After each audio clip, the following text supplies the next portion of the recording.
Okay guys, Dirt Nasty here from Nasty Clan. I'm going to go a little bit over how to set up your port triggering and port forwarding in your router for Call of Duty Advanced Warfare especially.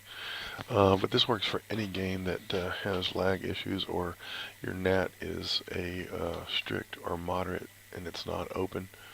Um, Here's how the NAT works. If you don't know, an open NAT can connect to anyone. It can connect to moderate or strict because it's open. A moderate NAT can only connect to an open or moderate NAT. So uh, you're limited on who you can connect to. A strict NAT can only connect to someone who has an open NAT. So that even further reduces the opportunity to join a game. Um,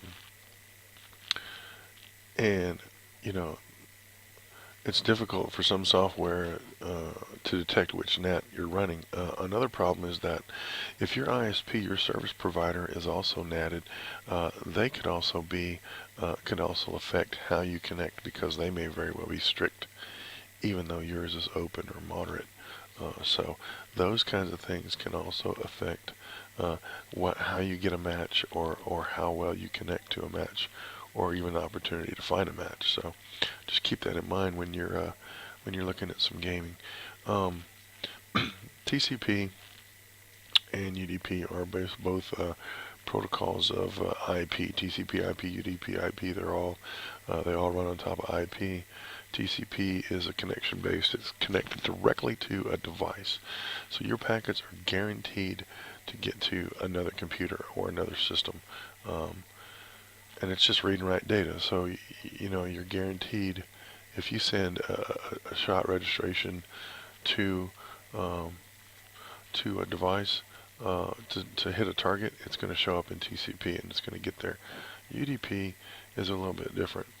UDP um, it doesn't really understand that it's connected to anyone at the moment.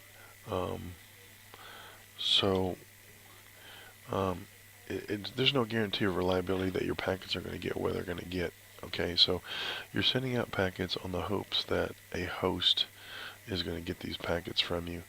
Usually it'll hop from one computer to another until it finds the correct host and it's going to deliver the packet. There could be some packet loss, upwards of 5%, 10%. The higher the loss, the worse it is as far as the gameplay.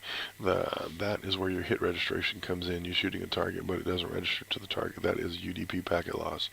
Okay, so triggering these UDP ports can have a dramatic effect on how the game's played. Okay, there's also no guarantee as to which order the packets are delivered. You may send out a stream of packets, but the packets will show up. I mean, one, packet two, packet three, but packet two or packet three could show up before packet one. So UDP is kind of fluctuating all the time. So an open net and a good internet connection will probably guarantee that you're going to get a little bit better UDP packet push to the host. And since it seems like Call of Duty Advanced Warfare is peer-to-peer, um, they claim that it's a dedicated server. Well, yes and no. It is a Microsoft Aurora cloud-based server. Okay, so it is a floating point cloud-based dedicated server that's traveling all over the country. Okay, so you're not actually connected to a server in a room in a rack somewhere. That's not what this is. Okay, so the router is going the host server is going to look for the best host in the game to support the connection to the server. That's where NAT comes in. That's where your connection speed comes in. How fast you're sending packets to the server and back. It's going to look for the best one and use that as the host. So when you get lost connection to host or host timed out, guess what? It's because somebody else in the game was hosting the game you're playing. Alright, so let me log into this router real quick and we'll go over some stuff here.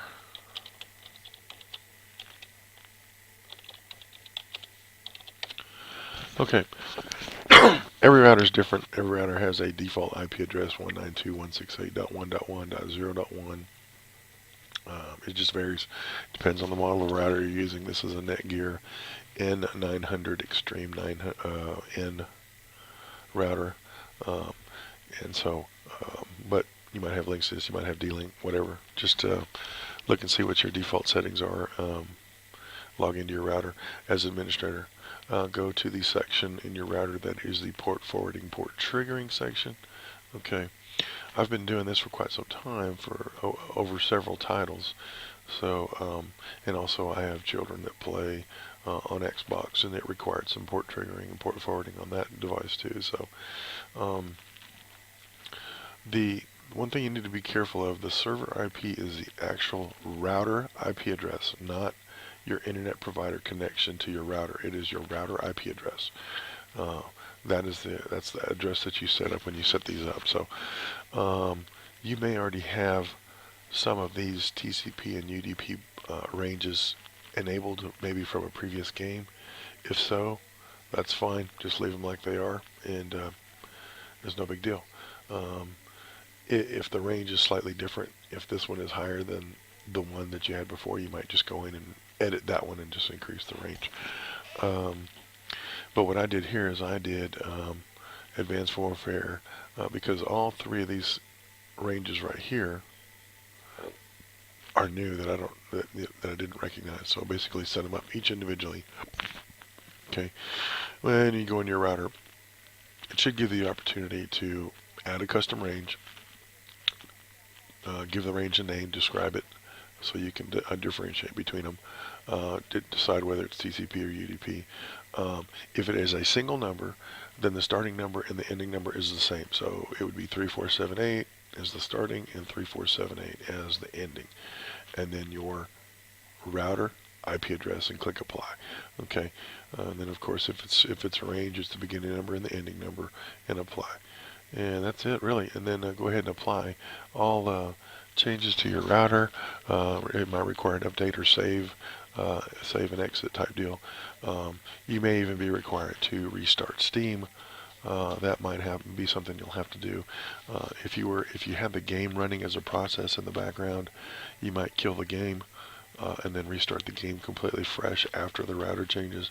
Once you log into your game, you should see that your NAT is open and no longer moderate or strict. So if you're seeing strict, like we talked about before, it is very possible that your internet provider may be strict at their end on their equipment, and there's nothing you can do about that. That's just something that's, you know, they're strict, they have a firewall, whatever, and they're preventing certain types of traffic to go to the net and back. So there you go. There you have it. That's pretty much how to set up a port trigger and port forwarding for Advanced Warfare. Trust me, this has made a lot of difference in my game because I can connect to more games. I have fewer times out. I have fewer lost connections to host. I'm still getting a little bit of lag, but that's because somebody else hasn't configured their stuff like I have maybe. And then it also has to do with the config file, and max ping default in this game is set to 800, and some people don't even know that. Some people don't know to go make those changes. You know, that's something we can discuss at a later date. Okay, guys, thanks for watching.